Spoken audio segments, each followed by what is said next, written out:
Question 1. What time does the train go? Hi, it's Richard. Wake up.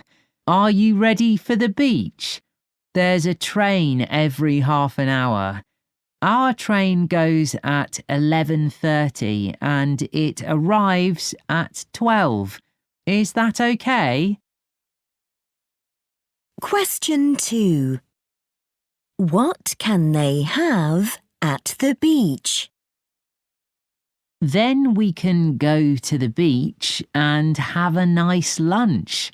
After, we can go and have an ice cream in the park.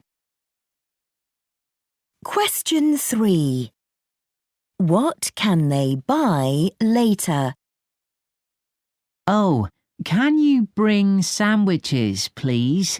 We can buy some drinks from the supermarket later. See you. Now listen again. Question 1.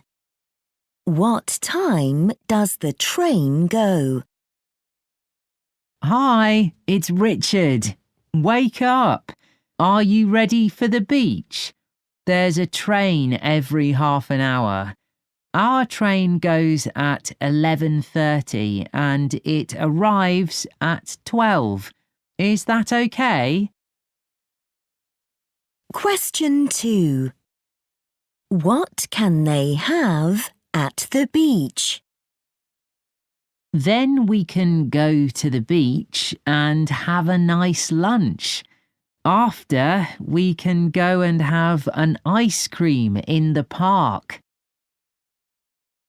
Question 3. What can they buy later? Oh, can you bring sandwiches, please? We can buy some drinks from the supermarket later. See you.